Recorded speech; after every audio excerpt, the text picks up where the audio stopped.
Hello and welcome to Ask the Chair, a new podcast project from the Prison Officers Association.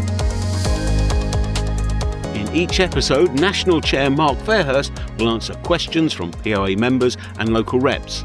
No subject is off limits, and the first time Mark hears the question is when it's read out to him on the show.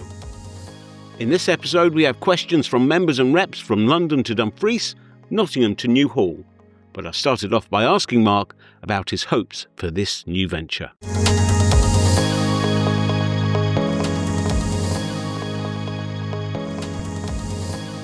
Well, the reason I came up with this idea, I thought, well, it's entertainment and podcasts are entertaining. So people can ask me whatever they want, anything. They can ask me what football team I support, where I lived, how I was brought up, how I got into the job. Ask me whatever you want. But the main thing is to dispel some myths, because there's a lot of rumours and myths out there about the NEC, about the POA, about the work we do. I want to dispel those myths and I want to engage with members and ask me whatever you want. You can ask me whatever awkward question you want, because I will always be honest. And if I don't know the answer, I'll say I don't know, but I'll go back and get the answer because I don't know everything. But more entertainment, ask me whatever you want, bring it on. You know what I mean? That's what this is all about. Now, no doubt I'll live to regret that, but look, it's entertainment, isn't it? Let's get the members engaged. This is your union, so ask away.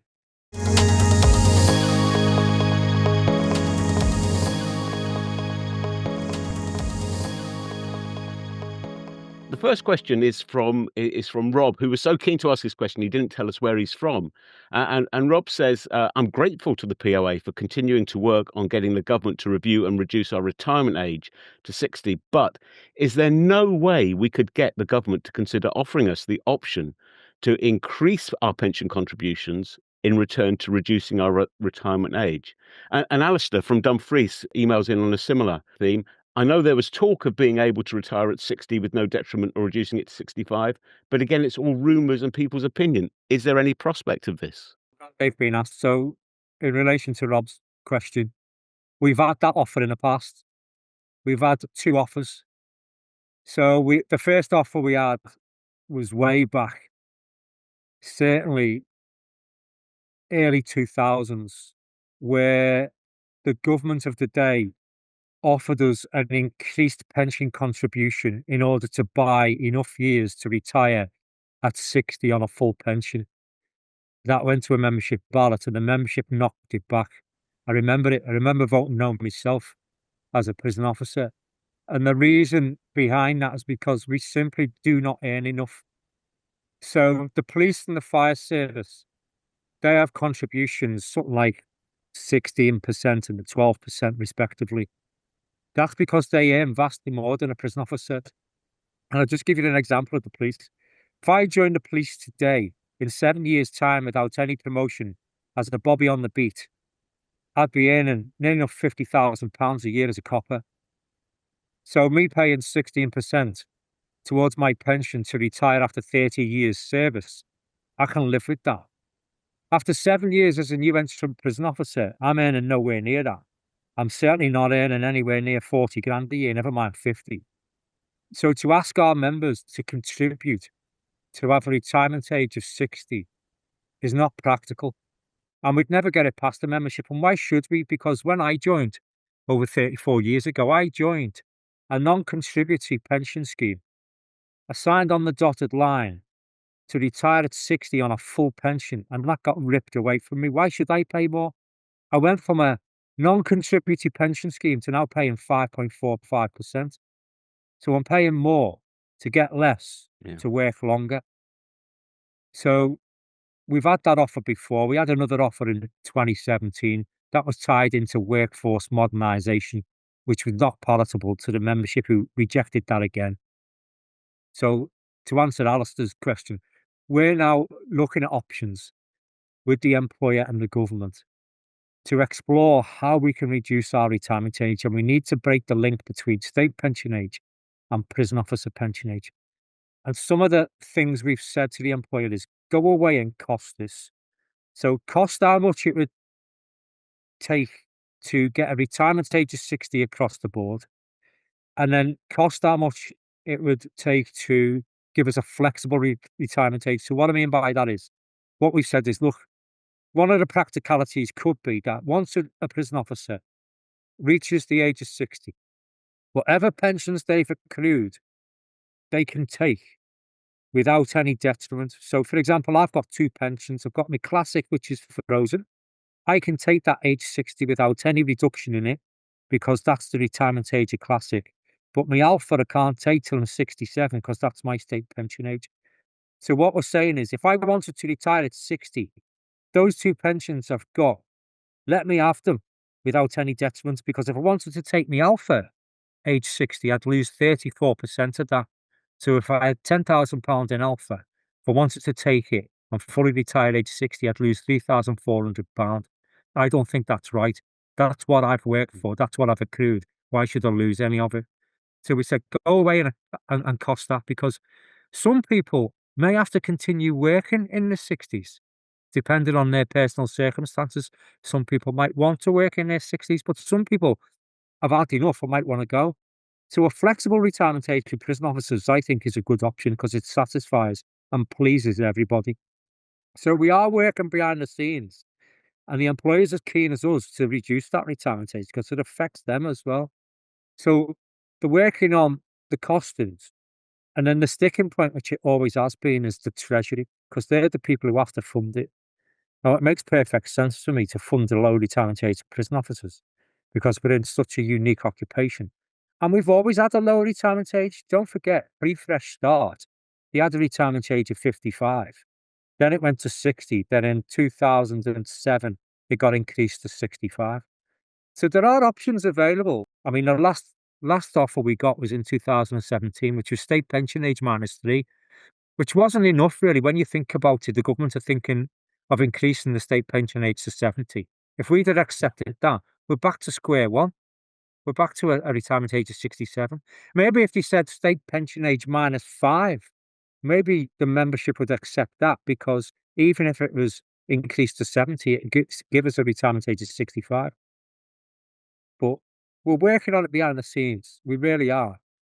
And I'm positive about it. I really do believe that we will eventually get there, because anyone with an iota of common sense must realize, even politicians, even those who work in the Treasury, you've got to accept, you can't expect granddads to work in the most hostile and violent workplace of anywhere in the world in the late 60s, rolling around the floor, restraining a violent 21-year-old who used to gym every day. It's not practical physically and mentally. You've had enough. After 25 years in this job, you're done. You've had enough. You've got nothing else to give. So it puts too much toll on your mental health, puts too much toll on your physical health. It's not practical, and it needs to be addressed. And I believe that it will be addressed. I don't know how long it's going to take, but I'm positive about it. So, two good questions. I'm glad they've been asked, and I'm glad I could clarify that. Right. Well, thanks, Rob. Thanks, Alistair, for your questions. The next one's from Craig in Newhall. Why are assaults on prison officers who are uniformed emergency workers under the law often investigated and prosecuted as common assaults on members of the public, rather than being treated with the same gravity as assaults on police constables, especially where prison officers are afforded similar legal protection under the Assaults on Emergency Workers Offences Act 2018? Yeah, well, I'm pleased to announce that that's not the case anymore. Every assault on a prison officer is covered under that legislation. And that's because the NEC have worked tirelessly with the Crime in Prisons team. We now have a Crime in Prisons protocol where all assaults on staff are classed as an assault on an emergency worker. We've had some really good results where sentences have been doubled over the last 12 months. So that's a recent development that will be taken forward. And of course, if members are not happy with the Crown Prosecution Service taking their case forward, they have a victim's right to review. They can get in touch with us. We can get in touch with our solicitors. And on several occasions, we've written letters via our solicitors to chief constables, who've then changed their minds, reopened the investigation, and we've secured prosecutions. So please, if you feel aggrieved in that way, let us know. Please let us know and we'll take it forward. So, yeah, they are prosecuted under that legislation, and that's a recent development. There we go, Craig. A very timely question and a very positive answer. Next up, Mark, something we've discussed before on other podcasts. It comes from Chris in Nottingham.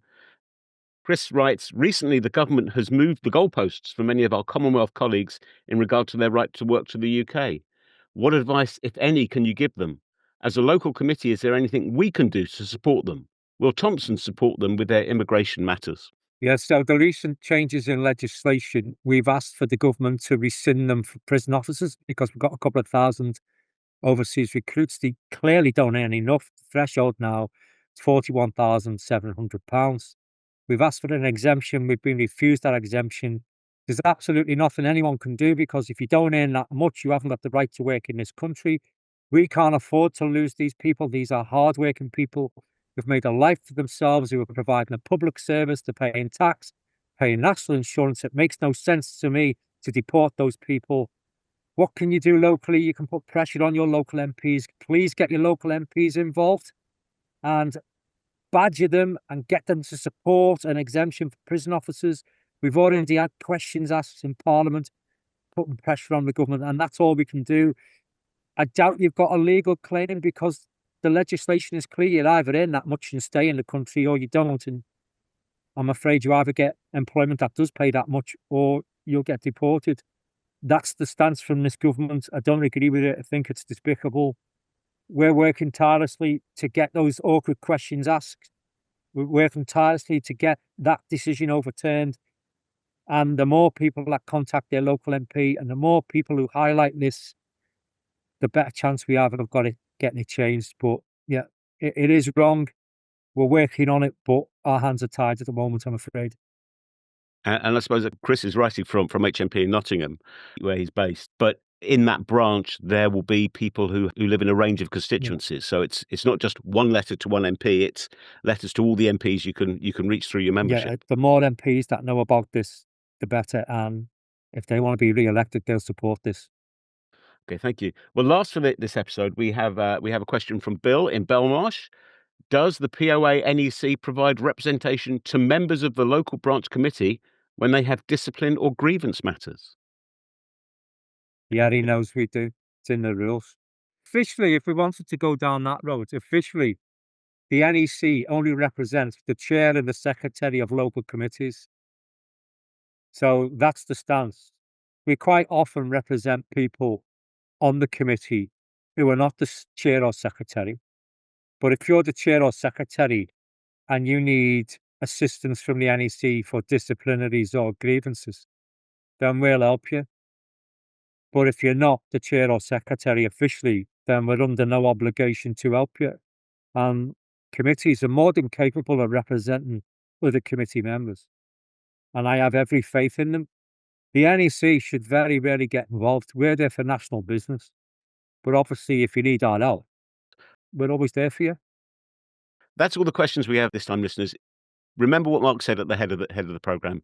Any questions you've got of the chair about any subject at all, feel free to ask him. It's askthechair@poauk.org.uk. Ask the chair, all one word, all lowercase. And I'll just abuse my position as the host by asking you a question, Mark, and that is, what football team do you support? I support Everton. We've got a fantastic new ground on the waterfront. It's well worth a visit. If you ever visit Liverpool for the weekend or during the week, make sure you do a stadium tour of the Hill Dickinson Stadium at Bramley-Moore on the docks. Best stadium in the country, probably Europe. Absolutely fantastic. All we need now is a decent team to play in a decent stadium, but we're getting there. Thank you very much, Mark, for a very entertaining 20 minutes or so. Don't forget, listeners, ask the chair at poauk.org.uk, and we'll be back with another episode in this vein in the not too distant future.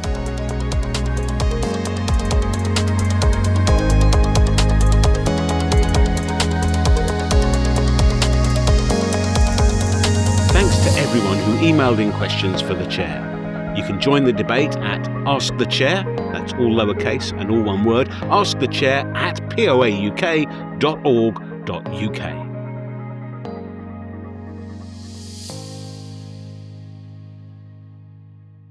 The Prison Officers Association is Britain's largest professional trade union for staff working in prisons and correctional centres, public and private mental health service trust providers, and immigration services, with nearly 35,000 members.